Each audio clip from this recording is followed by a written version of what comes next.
გიორგი კირთაძე, კოალიცია ცვლილებისთვის ერთ-ერთი ლიდერი, ჩვენი გადაცემის სტუმარია. საღამომშვიდობისა, დიდი მადლობა მონაწილეობისთვის. ბატონ გიორგი, რატომ დასჭირდა დღეს რეჟიმს აი ამ ბრიფინგის გამართვა? ბევრი ვერსია მოვისმინეთ ჩვენ დღეს ამ თემასთან დაკავშირებით, მაგრამ მე მაინც მჯერა, რომ ეს იყო გამოძახილი ევროკავშირის გაფართოების კომისიის ცნობილი დასკვნისა, რომელიც ჩვენ ყველამ ერთად ვიხილეთ, რომელიც იყო უმძიმესი რეჟიმისთვის. და მან გადაწყვიტა, რომ რაღაცა ესეთი შემხვედრი ნაბიჯი უნდა გადაედგას, რითაც ის აჩვენებდა ყველას, რომ რაღაც სისუსტეს კი არ გამოავლენ, სადღაც უკან კი არ იხევს, არამედ პირიქით შეტევაზე გადადის. მე მესმის რატო აკეთებს ამას რეჟიმი, მისი მთავარი მიზანია, რომ ეხა უიმედობა გამეფთეს მთელ ქვეყანაში, ხალხმა ჩათვალოს, რომ ცვლილებების შესაძლებლობა თითქოს აღარ არის, იმიტომ რომ რეჟიმი ყველაფერზეა ბოლომდე წამსვლელი, არა და უნდა გვესმოდეს, რომ ეს არის ბოლო ფაზა იმისა, რისი გაკეთებაც შეუძლია რეჟიმს. ხო, როცა 15 წლიანი პატიმრობის მუხლით პოლიტიკურ ლიდერებს ციხეში გამოკეტავს და უიმედობა და ნიჰილიზმი კი არ შეიპყრობს ქართველ ადამიანს, დარწმუნებული ვარ. პირიქით, ბრძოლის მეტ მოტივაციას მისცემს და მე ჯერა იმისა, რომ უახლოეს დღეებში ჩვენ ვნახავთ ქართული საზოგადოების ბრძოლის ახალ ფაზას, ეს ყველაფერი კიდევ უფრო მეტად გააერთიანებს და შეკრავს საქართველოს მოსახლეობას რეჟიმის წინააღმდეგ ბრძოლაში. ახალ ფაზას რას ნიშნავს, რას გულისხმობთ? მე დარწმუნებული ვარ, რომ ჩვენ ყველანი ერთად, აქ არ გულისხმობ მხოლოდ პოლიტიკურ პარტიებს, გულისხმობ სამოქალაქო აქტივისტებს, სამოქალაქო ორგანიზაციებს, უბრალოდ აქტიურ ადამიანებს, შევძლებთ იმას, რომ რაღაცა ბევრად უფრო მჭიდრო, სწორი კოორდინაცია გავაკეთოთ, ვიყოთ ბევრად უფრო მეტად ორგანიზებულები და ბევრად უფრო ეფექტურად ვებრძოლოთ რეჟიმს. ვებრძოლოთ რეჟიმს ქუჩის საპროტესტო აქციებით, მრავალფეროვანი მათ შორის საპროტესტო აქციებით, ვიყოთ ორგანიზებულები პროპაგანდის წინააღმდეგ ბრძოლაში, ორგანიზებულები ჩვენ საერთაშორისო მეგობრებთან ურთიერთობაში და როგორც ჩანს ყველაზე მეტად აწუხებს ბიძინა ივანიშვილს, გარდა იმისა, რომ რუსთაველი მისთვის რა თქმა უნდა, ალბათ ყველაზე უფრო მთავარი თავის ტკივილია, სანქციები, რომელიც მოდის ჩვენი დასავლელი პარტნიორებიდან და რაღაცა სხვა ნაბიჯები, რომელიც მისი რეჟიმის წინააღმდეგ არის, რა თქმა უნდა, ამაზე ივანიშვილი წუხდება და დღევანდელი რეჟიმის პროკურატურის განცხადებაც მგონია, რომ ამასთან იყო დაკავშირებული. თუ სწორად გავიგეთ და თუ არ გავიგეთ სწორად, შემისწორეთ, თქვენ ახლა საუბრობთ რაღაც ახალ ფორმატზე, სადაც ოპოზიცია საზოგადოებრივი ჯგუფები, შესაძლოა ცალკეული საინტერესო აქტიური მოქალაქეები გაერთიანდნენ, ეს მზადდება, ეს პროცესი, რომ ეს იყოს პასუხი, ან შეიძლება აქამდე მზადდებოდა და ივანიშვილის მხრიდან წინასწარ თავდასხმა, თუ რას გულისხმობთ, რა ფორმატზე საუბრობთ? სწორად გაიგეთ, ჩემი პასუხიც კი, ნამდვილად ესეა, ამ მიმართულებით მუშაობა მიმდინარეობს აქტიურად, აქ რა ვიცი, ყველა ღიად საუბრობთ ამ თემაზე, დღესაც მათ შორის გუშინაც აქტიური შეხვედრები იყო გუშინ წინას და ასე შემდეგ, იქნება ხვალაც და მე მჯერა, რომ ჩვენ მოვნახავთ ყველანი ერთად ჩვენი ურთიერთთანამშრომლობის ერთობის იმ ფორმას, რომელიც მოგცემს ივანიშვილის რეჟიმთან ეფექტური ბრძოლის საშუალებას. ქართველი ხალხის ორგანიზებულ ერთობას ბიძინა ივანიშვილი ვერ გაუძლებს და ეს არის ახლა უცნობად გასაგებია. ყველა ოპოზიციური პარტიისთვის ღია კარს გულისხმობს თუ რაიმე სხვა ისეთი ფორმატია, სადაც ვიღაც მიიღებს ყველა ის ადამიანი, ვინც აცნობიერებს, რომ ჩვენ გვმართავს რეჟიმი.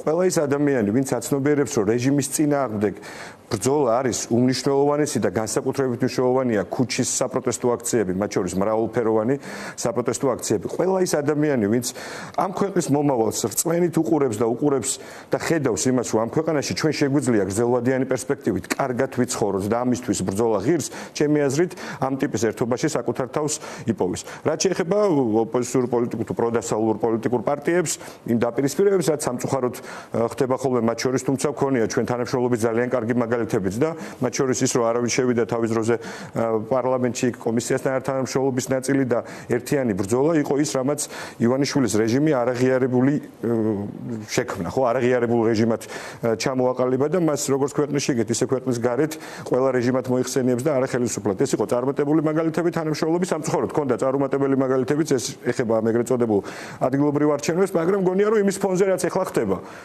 სადაც ყველანი კარგად ხედავთ, რომ ეს ყველაფერი გადაფარა ივანიშვილის ამ ნაბიჯებმა, რაც თქვენ გაგეხმარებათ წინააღმდეგობის გადალახვაში, ანუ ამ ცუდში რაღაც კარგიც არის, შეიძლება წაეხმაროს ამ პროცესს. ის რომ მათ შორის პარტიების გაუქმების ამბავში დადებითი რაც უნდა დავინახოთ არის ის, რომ ერთობისკენ ბევრად უფრო მარტივად იქნება ნაბიჯები გადასადგმელი, კი ეს ნამდვილად ესეა. აი თავად ეს ინტერვიუც ისე წარიმართა, რომ არა რაღაც ქართული ოცნების აი ამ დღის წესრიგით არამედ გვიწევს ცოტა განსხვავებულ კუთხეზე საუბარი და მე ამიტომ მინდა დაგაკონკრეტებინოთ ზოგიერთი საკითხი. აკრძალვის ნაწილში საკონსტიტუციაში რაც შეიტანეს, იქ სამ პოლიტიკურ ჯგუფზეა ლაპარაკი ნაციონალურ მოძრაობაზე, ახლებზე და ლელოზე. თავად პროცესიდან ასე ვთქვათ, თქვენთვის საინტერესო აღარ არის გახარიას პარტია, როგორც ხვდები. არის ასევე კიდევ ერთი მოთამაშე ამ პოლიტიკურ პროცესზე, ეს არის სალომე ზურაბიშვილი. აი ხლა თქვენ საუბრობთ იმაზე, ვინც მე ჩამოვთვალე, შეიძლება ამ ახალ ფორმატში იყოს ყველა, მაგალითად ლელოც და ნაციონალური მოძრაობაც.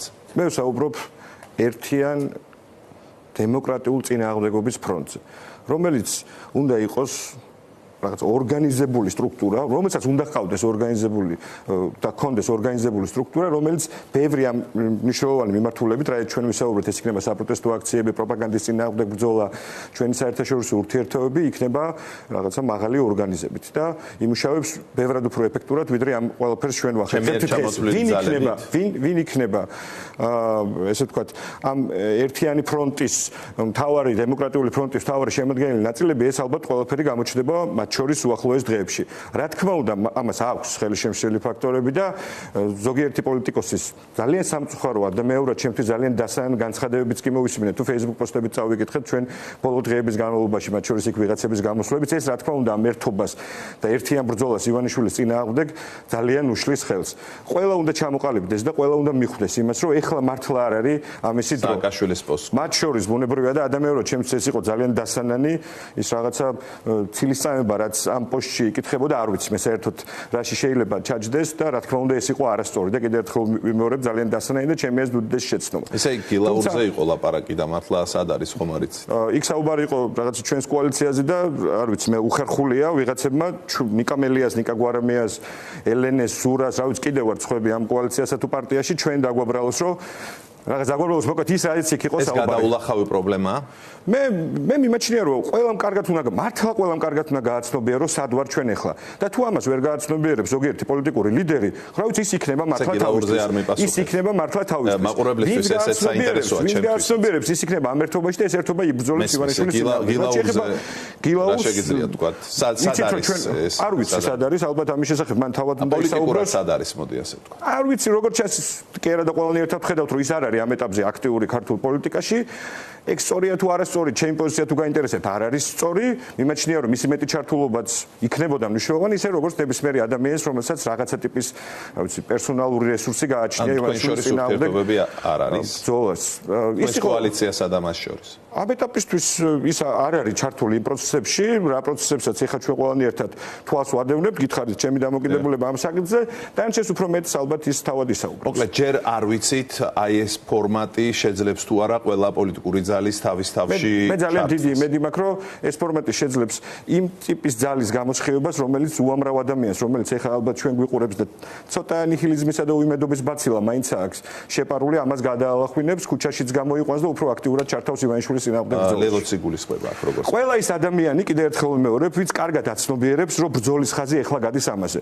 არ ვიცი თუ ვიღაცები ჩათვლიან, რომ ქუჩის საპროტესტო აქციებს აზრი არ აქვს და 28 წელს არჩევნებს უნდა დაელოდოს, ეს მათი გადასაწყვეტი იქნება. ოღონდ კიდევ ერთხელ ვიმეორებ და მრავალგზის საქართველოს მოსახლეობის დიდი უმრავლესობა არის რეჟიმის წინააღმდეგ. დიდი უმრავლესობას ასევე ამ ქვეყანაში ჯერა რომ ივანიშვილი არანაირ არჩევნებს არ ჩაგვიტარებს, თუ ჩვენის ან არ ვაიძულეთ, ან მის გარეშე არ ჩავატარეთ სამართლიანი არჩევნები. ამისთვის კიდე საჭიროა ქუჩა, პროტესტი და მრავალფეროვნება ამ პროტესტში. კი ბატონო და ვიდრე დემოკრატიული და მშვიდობიანი გზებით ბუნებრივია. დაუბრუნდებით პროკურატურის დღევანდელ ბრიფინგს, ანუ რაზეც თქვენ ახლა საუბრობთ, უახლოესი დღეების ამბავია. მე მჯერა მჯერა რომ უახლოეს პერიოდში ჩვენ მეტ სინათლეს კი არ ვიხილავთ მარტო ამ მიმართულებით, არამედ კიდევ ერთხელ ვიმეორებ, საზოგადოების წინაშე ბევრი აქტიური ადამიანი წარსდგება იმ მოცემულობით, რომელიც იქნება ახალი ტალღის დასაწყისი ბიძინა ივანიშვილის რეპრესიების წინააღმდეგ. ბოლო შეკითხვა ეს უკავშირდება ისევ ლიდერებს, რომლებიც ახლა ციხეში სხედან, თქვენ გითქვით, რომ ევროკომისიის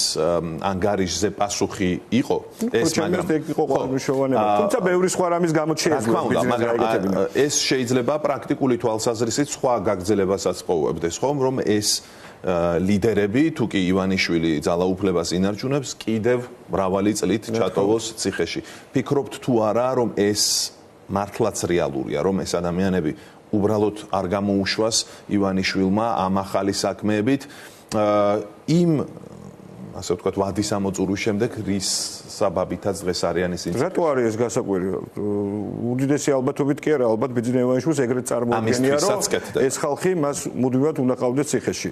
ან ყავდეს გაძევებული ქვეყნიდან. ის ადამიანები, ვინც მის ძალაუფლებას უქმნიან საფრთხეს. ამიტომ ეს არის ის მოცემულობა, რაში ჩვენ ცხოვრობთ. ჩვენ გვყავს დიქტატორი, ჩვენ გვყავს ადამიანი, რომელიც ქვეყანას მართავს ისე, როგორც რა ვიცი, ამ ქვეყანას მართავდნენ გასული საუკუნის 30-იან წლებში, უბრალოდ თანამედროვე მსოფლიოში დახვრეტას ვერ ახორციელებს და ციმბირში ვერ გaqავს ეხლა ხალხი, თორე მეთოდები, რა ვიცი, უცხო ქვეყნის აგენტები და ასე შემდეგ, მტრისა და მოყვარის არევა, ვის მტერის ეძახის და ვის მოყვარეს, ხო ყველამ კარგად ნახეთ, ახლა შოიგუ გახდა ამ ქვეყნის მოყვარი და დასავლეთი ევროკავშირი და ამერიკის შეერთებული შტატები ჩვენი მტერი. ანუ მისი მიზანი, რა თქმა უნდა, არის ეს, თუმცა მე მჯერა და ურთულესი ამბავია, ეხლა მშობლების და ოჯახის წევრების კომენტარები იყო ჩემს შემოსვლამდე და მართლა ძალიან ძიმეა, რა ვიცი, უემოციოდ ამ ადამიანებს ვერ მოусმენ, განსაკუთრებით ასაკოვან მშობლებს, პატარა ბავშვებს, რა ვიცი, მეუღლეებს, რომლებიც ელოდება, ხო, ამ დაბატებულ ადამიანებს, მაგრამ მე მჯერა რომ არანაირი წლები არ დაჭირდება ბიძინა ივანიშვილის დამარცხებას და შესაბამისად ამ ხალხის ციხიდან გამოყვანას. მე ამიტომაც ვამბობ, რომ ერთადერთი გამოსავალი გვაქვს ერთიანი დემოკრატიული წინააღმდეგობის ფრონტის სწრაფად ორგანიზება და აქტიური შეტევა ივანიშვილის რეჟიმზე და გარეთაც, იმიტომ რომ პროკურატურის ძალიან მიმართულებას დაალაგებს. გარეთაც მათ შორის, იმიტომ რომ ეს ერთ-ერთი მთავარი მიმართულება ეს პროკურატურის ტექსტშიც პირდაპირ იკითხება სანქციების ნაწილში. რა თქმა უნდა იკითხება, ხო, იმიტომ რომ როგორი პრობლემა არის ეს კარგად გამოჩნდა. სანქცია არის ის, რომ ამ ადამიანებმა მართლა ოქროზოდები რო დააწყოს სახში რაღაც თავისი შვილისთვის, კარგი თუ უნდათ ამ რაღაცა კარგ ამბავს ხოლმე ევროპაში ცივილიზებულ სამყაროში ნახულობენ და ძალიან მძიმეა მათთვის ეს სანქციები, განსაკუთრებით ფინანსური სანქციები. მე ძალიან დიდი იმედი მაქვს, რომ მონაგონია ის სანქციები, რაც ბიძინა ივანიშვილსა და ამ რეჟიმს ჭირს, იმდენად ბევრი ელოდებათ მათ წინ და ეს სანქციები უნდა ესმოდეს ყველას პერსონალური და მათზე დაწესებული არის დახმარება ქართველი ხალხისადმი დემოკრატიულ ბრძოლაში. ძალიან დიდი მადლობა. მონაწილეობისთვის გიორგი კირთაძე, კოალიცია ცვლილებისთვის ერთ-ერთი ლიდერი იყო ჩვენი გადაცემის სტუმარი.